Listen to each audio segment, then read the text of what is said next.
Hi and welcome back. Today we're going to be working on another Lauhala bracelet.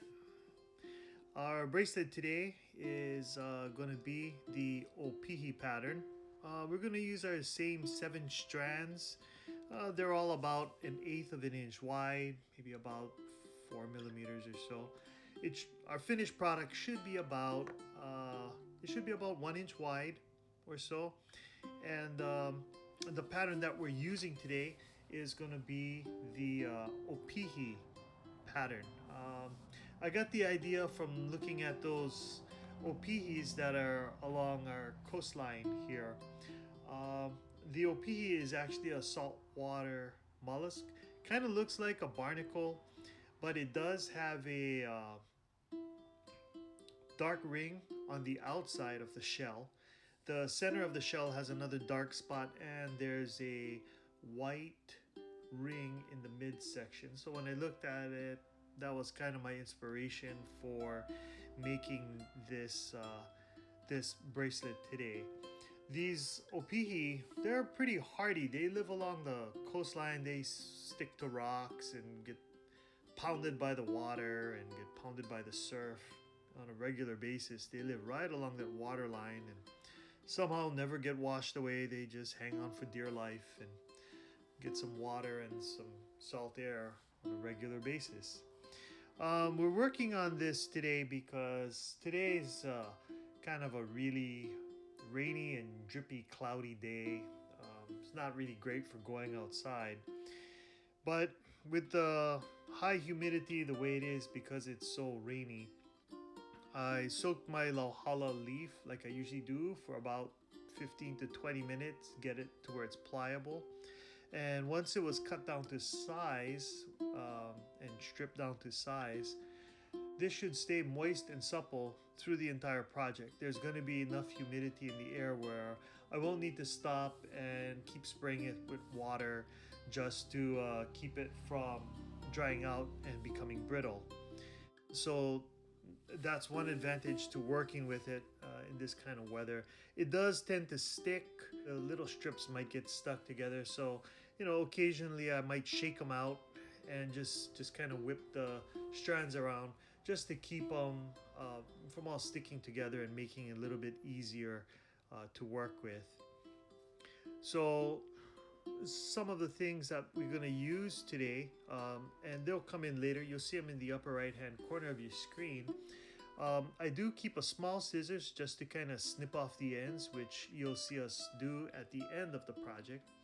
And that little bamboo skewer that I have there, I kind of made one of those out of a strip of bamboo. Several different sizes that I use. All depending on the size of the bamboo, the Lauhala bracelet that I'm working on.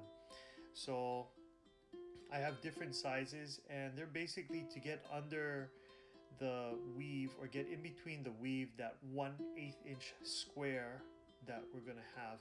And I use it to lift up whatever's being woven over, just so that I can stick a piece back in, or if I need to splice something in, I may use my scissors just to trim off a piece. There's a bunch of different ways to do it, but I would suggest waiting until the end of your project when your project's already done, and then you can go back and you can trim off all of the loose pieces or all of the pieces that you have spliced back into your project, and I would trim it off then. Trimming it off as you go along. If you need to make any adjustments or you need to tighten anything down, it might make it a little bit more challenging. It can be done, but it also makes for a nicer, cleaner finish at the end, because then you don't forget to cut off any of the pieces and they're easier to work with. Plus, by the end, some of those pieces may have dried out a little bit more, and so when you snip them off, they break off a little more cleanly. So for now, just kind of enjoy the weave.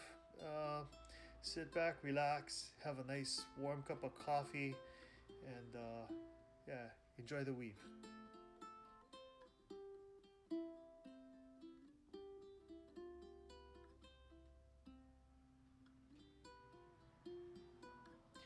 So here we're getting to the end. You can see the weave. I've got a few shorter pieces left.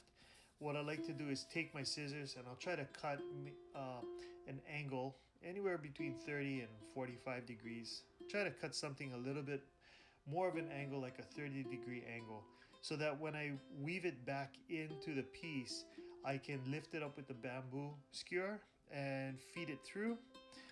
Sometimes you might need to trim it back just to make it more narrow and just have a gradual taper. Also, to feed it in, I might try and wiggle it from side to side just to get that last piece to go in. If it goes under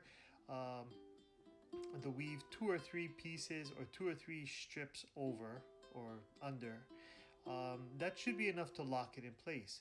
Once you're done, you'll see the pattern start to emerge, or the first half of the pattern, you'll see it start to emerge, and that's going to be the finished piece.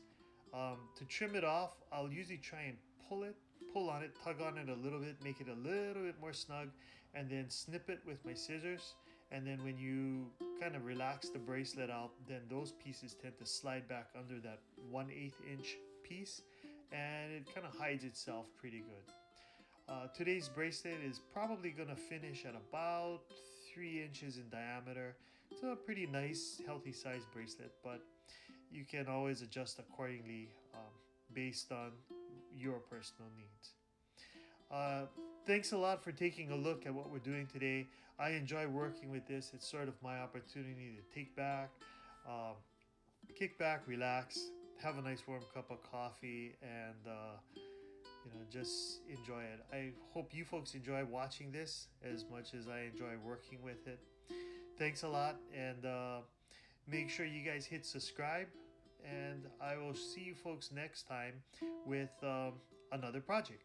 If you have any comments, please feel free to add comments down below. I always welcome suggestions and ideas.